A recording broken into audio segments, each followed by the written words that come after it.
Você já parou para olhar ao redor e sentir que, por mais que arrume, a bagunça sempre volta? Não estou falando só dos objetos fora do lugar. Estou falando daquele peso invisível. Aquela sensação de que a casa está cheia demais, de coisas demais, de informação demais, de pressa demais, de barulho demais.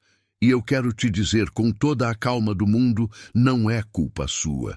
Vivemos numa era que nos ensinou a acumular, a comprar, a guardar por garantia, a correr sem parar, a dizer sim para tudo e para todos. E ninguém nos ensinou a soltar, a respirar, a escolher com consciência o que fica e o que vai, a olhar para o vazio não como falta, mas como espaço para o que realmente importa.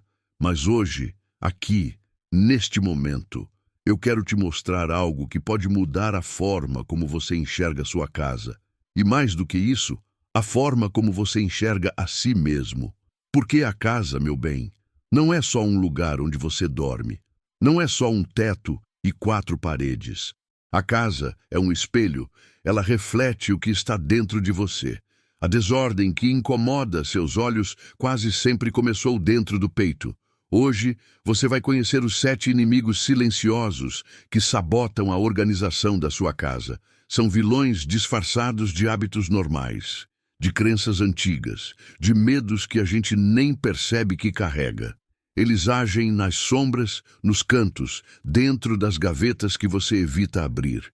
E o mais bonito de tudo, para vencê-los, você não vai precisar de dinheiro, nem de um fim de semana inteiro, nem de produtos caros ou móveis novos, apenas de consciência e de um pouquinho de coragem para começar diferente. Fica comigo até o final. Eu prometo que, quando esse vídeo terminar, você vai olhar para sua casa com outros olhos e, principalmente, vai olhar para você com mais gentileza. Inimigo número 1. O acúmulo emocional. O vilão que disfarça saudade de posse. O primeiro inimigo não mora nas gavetas. Ele mora no coração.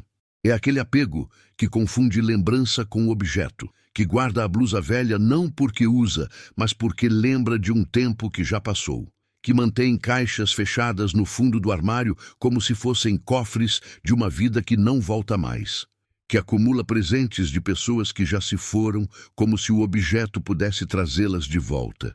Entenda uma coisa profunda. A memória não mora na coisa, ela mora em você. Você não vai esquecer quem te deu aquele presente só porque o presente já cumpriu sua missão. O amor não vive dentro de um objeto, ele vive dentro de quem ama. O que acontece é o contrário. Quando você se liberta do excesso, a lembrança fica mais leve, mais bonita, mais livre. Ela deixa de ser um peso e volta a ser um presente. Guardar tudo é uma tentativa de segurar o tempo, mas o tempo não se deixa segurar. Ele corre por entre os dedos como água. E a casa, enquanto isso, sufoca sob o peso de um passado que insiste em ocupar espaço no presente. Existe uma diferença entre honrar uma lembrança e ser prisioneiro dela. Honrar é lembrar com carinho e seguir em frente. Ser prisioneiro é acumular sem conseguir soltar. E essa prisão é das mais sutis, porque as grades são feitas de afeto. Você não percebe que está preso porque os objetos te confortam. Mas conforto e liberdade nem sempre andam juntos. Pense na sua casa como um jardim. Se você nunca podar, as plantas se sufocam umas às outras. Nenhuma floresce de verdade. O mesmo acontece com os objetos. Quando tudo fica, nada brilha. Quando tudo é especial, nada é especial de verdade. Escolha uma gaveta, apenas uma. Tire tudo de dentro. E se pergunte com honestidade: esse objeto me serve agora? Ele tem utilidade na minha vida de hoje? Se a resposta for não, agradeça e deixe ir. Não precisa jogar fora. Pode doar, pode repassar, pode dar para alguém que realmente precisa. O gesto de soltar é o que importa. É como abrir uma janela numa sala abafada. O ar entra e você respira melhor. E percebe que sempre respirou de menos. Inimigo no 2. A procrastinação doméstica. O vilão que sussurra: depois eu resolvo, depois eu lavo, depois eu guardo, depois eu organizo, depois eu resolvo isso. O depois é o melhor amigo da bagunça, porque o depois nunca chega sozinho. Ele sempre traz mais coisas fora do lugar, mais pilhas, mais acúmulo. Cada tarefa adiada se soma à próxima. E quando você finalmente olha ao redor, o que era uma louça na pia virou uma cozinha inteira fora de ordem. O que era uma roupa na cadeira virou um quarto sufocado. E aqui está a parte que ninguém fala. Procrastinar em casa não é preguiça, é sobrecarga. É uma mente tão cheia de demandas, de cobranças, de prazos, de preocupações, que não consegue lidar com mais uma tarefa, por menor que seja. Quando você deixa a louça para depois, muitas vezes não é porque não se importa, é porque já está esgotado por dentro. O corpo ainda se move, mas a alma já pediu descanso. A desordem visível é só o reflexo da exaustão invisível. Mas existe uma forma de quebrar esse ciclo sem se punir, sem gritar consigo mesmo, sem culpa. Adote a regra dos 2 minutos. Se algo leva menos de 2 minutos para ser feito, faça agora. Guardar um sapato, dobrar uma toalha, jogar o papel fora, pendurar a chave no gancho, levar o copo até a pia. Parece pouco, mas esses microgestos impedem que a bagunça crie raízes. Eles ensinam o seu cérebro que agir é mais leve do que adiar, que o esforço de 2 minutos custa menos do que o peso de 2 horas de culpa. E aos poucos, o depois deixa de ser um refúgio e vira apenas um relógio. O tempo volta a trabalhar a seu favor. Inimigo no 3. A falta de lugar definido. O vilão que transforma sua casa num labirinto. Preste atenção nesta frase, porque ela pode mudar tudo. Bagunça não é excesso de coisa. Bagunça é excesso de coisa sem lugar. Quando um objeto não tem endereço fixo na sua casa, ele vai parar em qualquer canto. A chave fica no sofá, o carregador vira nômade, o controle remoto desaparece como se tivesse pernas. A tesoura está sempre na última gaveta que você procura. E a cartão do banco aparece dentro de um livro que você nem lembrava que tinha. E o que acontece? Você gasta tempo, energia e paciência procurando o que deveria estar ao alcance da mão. A desorganização não rouba só espaço, ela rouba minutos preciosos da sua vida, e esses minutos não voltam. São minutos que poderiam ser de descanso, de presença, de alegria, mas são consumidos pela busca interminável. Filosoficamente, dar um lugar para cada coisa é um ato de respeito. Respeito pelo objeto, pelo espaço e principalmente por você. É dizer, aqui é onde isso pertence. E quando algo pertence a algum lugar, a ordem nasce sozinha, como uma planta que encontra sol. Ela não precisa de esforço para crescer, só precisa do lugar certo. Escolha 5 objetos que vivem perdidos na sua casa, aqueles que você sempre procura. Agora, defina um lugar fixo para cada um deles. Pode ser uma cesta, um gancho na parede, uma prateleira, um cantinho da bancada. Não precisa ser bonito, não precisa ser instagramável, precisa ser consistente. E quando cada coisa sabe onde mora, você para de procurar e começa a viver. A energia que você gastava buscando agora é energia livre. É sua de novo. Inimigo no 4. As compras por impulso. O vilão que entra pela porta da frente com sacola na mão. Cada vez que algo entra na sua casa muda. Pode ser sutil, pode ser imperceptível, mas muda. Cada objeto novo precisa de um espaço, de uma gaveta, de uma prateleira, de um canto. E se o espaço já está cheio, esse objeto novo empurra outro de lugar. É um efeito dominó silencioso que começa com uma sacola e termina com um armário que não fecha. As compras por impulso são um dos maiores vilões da organização, porque elas não respeitam o que você já tem. Elas ignoram o equilíbrio. São motivadas por emoção, tédio, ansiedade, vontade de se recompensar, pressão das promoções, influência das redes sociais, e não por necessidade real. E aqui está a reflexão mais importante deste vídeo. O consumo excessivo é uma tentativa de preencher algo que não se preenche com coisas. Nenhuma compra acalma a alma de verdade. O alívio dura minutos. A euforia se dissolve antes de você chegar em casa. Mas o acúmulo dura meses, dura anos, pesa sobre os móveis e sobre os ombros. A sua casa é um templo. E ninguém entra num templo trazendo tudo o que encontra pela rua. No templo, cada objeto tem um propósito, cada espaço tem um significado. Não há excesso, porque há intenção. Antes de comprar qualquer coisa esta semana, se faça 3 perguntas. Eu preciso disso ou quero isso? Onde exatamente isso vai ficar na minha casa? Isso vai me servir daqui a 3 meses? Se não souber responder com clareza, não compre. Espere 3 dias. Se depois de 3 dias a vontade ainda existir, reconsidere. Não é sobre se privar. Não é sobre viver com menos por viver com menos. É sobre escolher com consciência. Cada coisa que não entra é um espaço que respira. E cada espaço que respira é um pedaço de paz que você reconquista. Inimigo no 5. A ausência de rituais. O vilão que vive no caos do automático. A vida sem ritual é como um rio sem margem. A água se espalha para todo lado. Perde força, perde direção, perde profundidade, vira poça.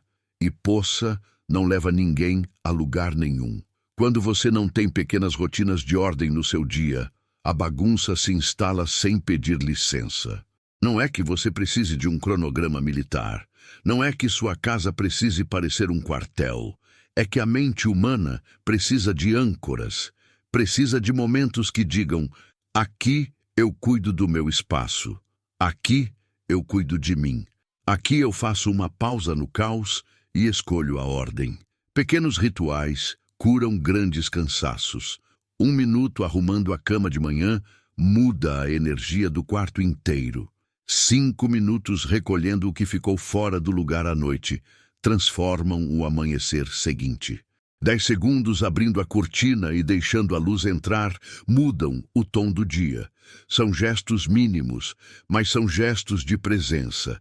São gestos que dizem: eu estou aqui, eu estou cuidando, eu me importo, e presença é a matéria-prima da paz. Não existe casa organizada sem uma mente presente. A organização não é um estado que se alcança e pronto, é uma prática diária, um compromisso suave consigo mesmo. Assim como você escova os dentes todos os dias sem questionar, a ordem também pode se tornar algo natural. Algo que simplesmente faz parte de quem você é. Os antigos já sabiam disso. Em todas as tradições, o ritual era sagrado. Não porque fosse complicado, mas porque era intencional. Acender uma vela, preparar o chá com calma, varrer a entrada da casa. Esses gestos não eram tarefas, eram orações. Eram formas de dizer ao mundo: eu estou aqui, consciente, e escolho cuidar. Crie 2 rituais de 5 minutos, um para amanhã. Arrumar a cama, abrir uma janela, guardar o que ficou na sala, passar um pano na bancada. E outro para a noite, passar pela casa uma última vez, devolver cada coisa ao seu lugar, apagar as luzes com a sensação de que está tudo certo. Você não precisa de perfeição, precisa de intenção, e a intenção repetida se transforma em hábito. E o hábito vira natureza. E a natureza vira quem você é. Inimigo, número 6. O perfeccionismo paralisante. O vilão que diz: se não der para fazer tudo, não faça nada. Este é talvez o mais traiçoeiro de todos os inimigos, porque ele se disfarça de virtude. Ele veste a máscara da excelência. Ele te faz acreditar que organizar é sinônimo de perfeição. Que se o armário não ficar digno de revista, não vale a pena nem começar. Que se não der para fazer tudo de uma vez, melhor não fazer nada.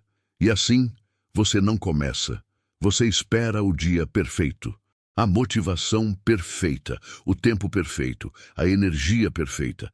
E enquanto espera, a bagunça só cresce, e a culpa também, e a frustração também, e o ciclo se repete sem piedade.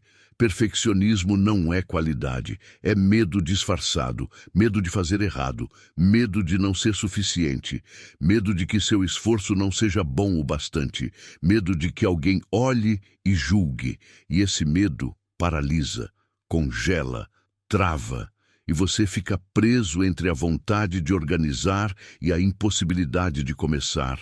Mas eu quero te lembrar de algo que talvez ninguém tenha te dito. Feito imperfeito vale mais do que perfeito não feito. Uma gaveta meio organizada é infinitamente melhor do que uma casa inteira esperando o dia ideal. O dia ideal não existe. O que existe é hoje. E hoje é o suficiente. O progresso não precisa ser bonito. Precisa ser real. Precisa ser seu. Escolha o menor canto da sua casa. Pode ser uma prateleira, uma mesa de cabeceira, o canto da pia, o pedaço de chão ao lado da porta. E organize só aquele pedaço, sem comparar com ninguém, sem julgar, sem querer que fique perfeito. Deixe que fique feito. E depois olhe para aquele cantinho e sinta: eu consegui. Eu dei um passo. Esse sentimento vale mais do que qualquer foto de Pinterest, porque é seu, é verdadeiro, é real e é o começo de tudo. Inimigo do Nilo 7. A desconexão consigo mesmo. O vilão invisível que mora dentro de você.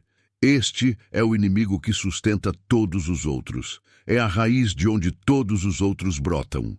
Porque quando você está desconectado de si mesmo, tudo desmorona. Você compra sem pensar, guarda sem questionar, adia sem perceber, acumula sem sentir, vive sem estar presente, existe sem habitar. A desorganização da casa, muitas vezes, é só o sintoma de uma vida vivida no automático. De alguém que se esqueceu de perguntar: como eu estou? O que eu preciso de verdade? O que me faz bem? O que me machuca? O que eu estou carregando que não é meu? E o que é meu, mas já não me serve? Organizar não é sobre a casa, nunca foi. É sobre você. É sobre retomar o controle das suas escolhas.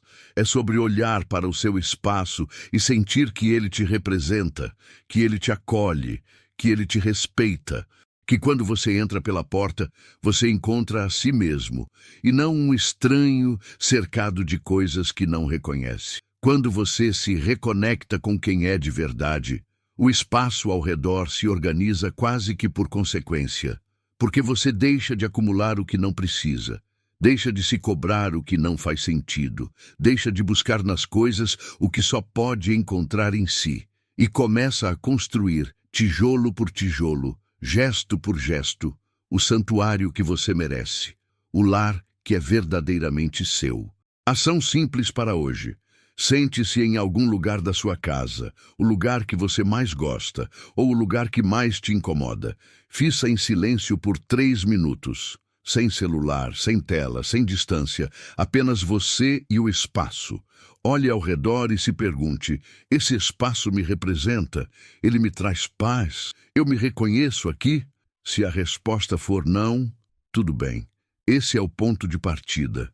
E reconhecer onde se está já é o primeiro passo para chegar onde se quer. O caminho começa com a verdade. E a verdade começa com o silêncio. Você chegou até aqui, e isso por si só já diz muito sobre você. Diz que você está cansado do ciclo, que você quer algo diferente, que você está disposto a olhar para dentro antes de arrumar o que está do lado de fora. E isso, meu bem, é raro, é bonito, é corajoso, e eu quero te dizer com toda a sinceridade do mundo: você merece viver em paz, merece abrir a porta de casa e sentir alívio, não peso. Merece ter um espaço que te acolha, que te acalme, que te lembre de quem você é quando tira todas as máscaras. Merece um lar que não grite, mas que sussurre: bem-vindo de volta.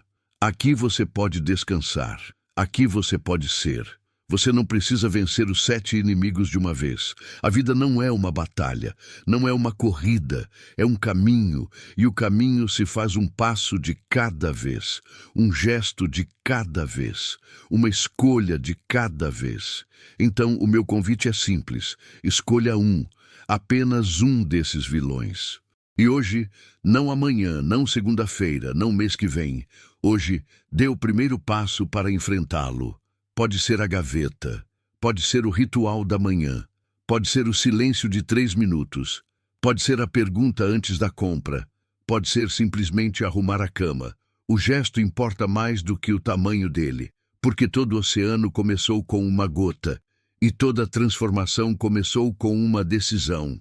Porque quando você decide cuidar do seu espaço, você está dizendo ao universo: eu me importo comigo, eu me escolho, eu me respeito. E essa é a declaração mais bonita que alguém pode fazer. Nenhuma frase é mais poderosa do que essa. Nenhuma ação é mais transformadora do que essa. Vamos relembrar os 7 vilões que você conheceu hoje. O primeiro foi o acúmulo emocional, que confunde saudade com posse. O segundo, a procrastinação doméstica, que adia tudo para depois que nunca chega. O terceiro, a falta de lugar definido, que transforma sua casa num labirinto de objetos perdidos. O quarto, as compras por impulso, que alimentam o excesso sem saciar a alma.